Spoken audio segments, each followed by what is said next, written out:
Hello, class, and welcome to week 9 of GBMT 1009. It's amazing how far we've come already. And this week, we have a shorter set of lectures. We'll talk a little bit about NAFTA, its replacement CUSMA, or USMCA, or how we're going to refer to it also as just NAFTA 2.0. Um, and this is the trade agreement. These are the set of trade agreements between Canada, United States, and Mexico. So we went from NAFTA to now the replacement CUSMA or NAFTA 2.0, depending on, we'll get into a little further, but depending on where you are and uh, where you're coming from, if you're from the United States, it's USMCA, Canada calls it CUSMA, but we'll get into that as we move forward. Um, I look forward to marking your accountability assignments once they all come in. I should have them back to you in a couple of weeks or a week or two. The Rogers outage, I should say, has caused a lot of annoying delays, and I understand that it was not your fault that you couldn't submit at the due date. I received some emails from a few of you. Of course, you will not lose any marks based on the Rogers outage because it completely overlapped with the assignment due date. So I changed the due date for the assignment to today, Monday, at 6 p.m. So hopefully they all come in and we don't have any issues any further because the Rogers outage has now been resolved apparently. So I apologize if that caused some confusion or worry for some of you. Um, a small housekeeping note, I'm changing my office hours to by appointment for the next 2 weeks, just for the next 2 weeks. So if you need to speak with me about urgent matter regarding the course, you'll need to email me and we'll have to find an appointment time that works for both of us. So if there is any urgent concern about the course or anything you have a concern that you need to speak with me one-on-one, just send me an email um, and we can find a time that works for both of us. I'll ask that in the email, you can just briefly tell me what you would like to discuss so I can come a little bit more prepared. And also give me about 3 different days or times that work for you for a meeting. So I have some leeway to choose which time works for both of us. So if you could just send me just a brief note, it could be one sentence about what you'd like to discuss, and then just 3 different days and times that you'd be free to meet, so I can pick one of those 3 for us to both have a discussion. Without further ado, let's get started for today. So today we'll do a little bit of an introduction to the evolution of free trade between Canada, the United States, and Mexico. As we know, this is a contested and controversial issue for all stakeholders involved, as well as their broader economies and the states and societies which they are. So understanding this phenomenon is crucial to understanding geopolitics in the 21st century, understanding continental free trade. We'll discuss the hesitancy of Canada join a free trade regime in the early 20th century. We'll also discuss NAFTA, which is the first big continental trade agreement that existed between Canada, the United States, and Mexico. We'll talk about NAFTA's replacement. In the US, it's called, as I mentioned, the USMCA. In Canada, we call it CUSMA. We'll refer to it as either both, or we can just much more simply refer to it as NAFTA 2.0. You can refer to it as either of those 3 within your assignments. But NAFTA 2.0 is nice because it doesn't have that nationalist aspect to it where you choose the specific name based on where you're located. I kind of like the NAFTA 2.0. But that being said, either if it's confusing to you and you find sources that refer to one, you want some consistency in your assignments, etc., that's fine as well. And we'll talk near the end about some things to think about in the future uh, as free trade in the 21st century in North America. And that's pretty much all we have planned for this week. Okay, so just by way of introduction, if we think about free trade in North America, Canada and the United States is the largest trade relation in the world. Canada represents 15% of all US trade. Mexico is second at 12%, and China is third at 8%. And this, the relationship between Canada and the United States is even stronger in comparison, because if you look at the population of China and Mexico, it's much larger than Canada. So the fact that Canada, with such a small population, um, makes up this large percentage of all U.S. trade is a huge amount of trade going between these two partners. Um, Canada and the U.S. trade is worth about 320 billion a year. Um, so if we talk just about money going back and forth between the border, when we add services, it comes to about $2 billion a day. So huge amounts of money going across the border each day. As we know from previous weeks, the pandemic has slowed this relationship, and the ease in which goods can be exchanged across the border. So we know that the pandemic has caused some disruption in trade. So we've discussed this in previous weeks. We live in a system also of just-in-time production and deliveries of goods produced, which means that delays or slowing of trade means major disruptions across the entire production line. So just-in-time production means that goods are produced just in time for them to go onto the market. So this is also this, as we know, that these disruptions can cause any slowing of this trade relationship can cause many different disruptions down the line. So it affects almost everything related to the economy of these two states. So the idea of speeding up trade and making trade more free has been around between Canada and the United States since Confederation. So we talked about in previous weeks how this tendency has existed also since the beginning of global trade, this need to intensify and speed up trade, right? Due to Canada's geography, you have a country with only one real neighbor, besides perhaps Russia across the Arctic border, which isn't very useful for Canada's trade because of the historical rivalry between Canada and Russia, as well as the terrain. So we have one major trading partner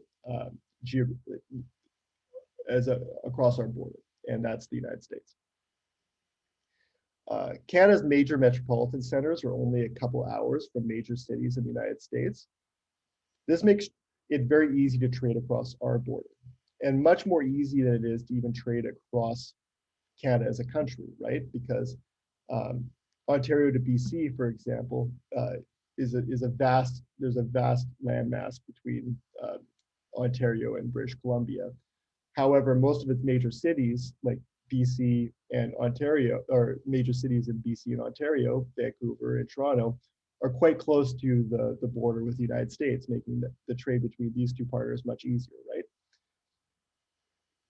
There was, however, the worry that if Canada is to completely open up its market to the United States, that the United States would quickly outcompete Canadian industry, as the United States is in a much stronger position economically, as well as the world's foremost global hegemon, right? The election of 1911 in Canada, the Liberal government in power declared that they wanted to enter a free trade agreement with the United States and lower Canada's protectionism. The Conservatives ran against this in 1911, saying it would destroy Canadian industry, and they ended up winning in a landslide. So this is proof that in Canada, this issue of free trade between Canada and the United States was what's called a third rail issue, meaning if you want to lose support, you should propose this policy. What this election taught the Liberal Party and the Conservative Party was that Canadians at this time were not interested in free trade with the United States, leading all parties to resist this policy proposal. The 1911 election led Liberals to be thrown out of office, and the issue was not really raised again by either party for another 70 or so years until the 1980s, because of this lack of public support amongst the Canadian population.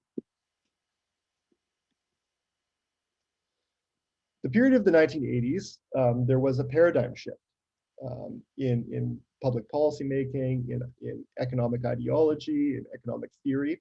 And this is sometimes referred to as the turn towards neoliberalism, or sometimes referred to as the turn towards Reaganism after US President Ronald Reagan, or Thatcherism, UK Prime Minister Margaret Thatcher, named after that. And this perspective of Reaganism, Thatcherism, neoliberalism, believed that more free trade and deregulation of the economy would lead to better social outcomes for the states and societies that enact these policies. It also proposed a rollback of tax-funded welfare of the tax-funded welfare state, which was equated as a distortion of the market mechanism or even socialism. So it was a rollback from the welfare state that was very much the policies of major Western states during the 1960s and 70s. So the progressive conservative leader, Brian Mulroney, the Prime Minister of Canada in the 1980s, followed this trend towards free market neoliberalism. And in 1988, the Canada-US Free Trade Agreement was developed, the FTA, which was the precursor to NAFTA. So what did this Canada-US Free Trade Agreement do, or the FTA? Well, it lowered or eliminated most barriers to trade. Importantly, not only for goods, but also services. It was then all-encompassing, right? It wanted fair competition in each other's markets and created a free trade zone between the two countries, Canada and the United States. This was a special relationship, and the rules of this free trade zone supersedes the most favored nation status, which we discussed last week, and are not, therefore, applicable to the rest of the world. So most favored nation status does not apply when there is a special free trade zone between two or more states, as we've discussed previously.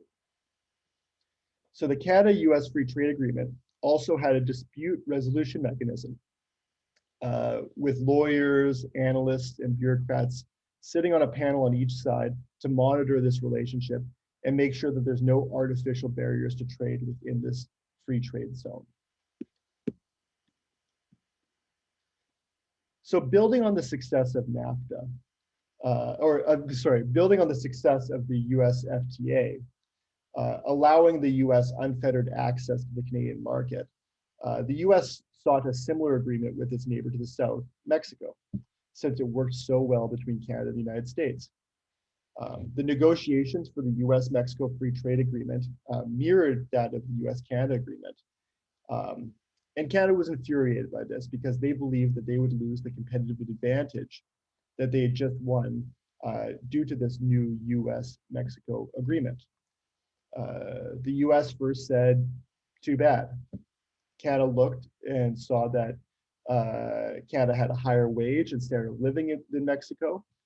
So they knew that they would be at a competitive disadvantage to Mexico, as many Mexican goods and services would be cheaper than the Canadian alternative.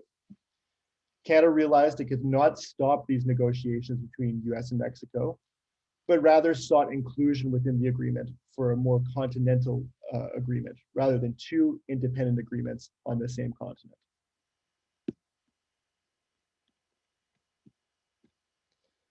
Brian Mulroney starts the negotiations, but loses the election in 1993, one of the largest defeats in Canadian political history. The Liberal government comes to power and has to ratify the agreement signed by Mulroney, but is opposed to this deal designed by Mulroney and seeks major changes. So Prime Minister Jean Chrétien goes so far as to seek an end to the agreement due to all of its issues. The US and Mexico come back and they somewhat ask, what could be done to keep Canada in this deal? And Chrétien argues for major changes, many of which do not even involve Mexico. So Canada, the US make some side deals to appease the new Canadian government. The Canadian government agrees to these changes, and then all three governments sign on again in 1994 to form NAFTA, which also created separate agreements on labor rights and environmental concerns at the same time. So what happens? Trade between these countries increases substantially, particularly US-Canada and US and Mexico. Some estimates say that NAFTA created billions of dollars in value for all three countries. In Mexico, the area is most affected by NAFTA, with the most trade and industrial plants, et cetera. In these regions, poverty decreased. So this shows that NAFTA had a positive impact on some people's lives, right?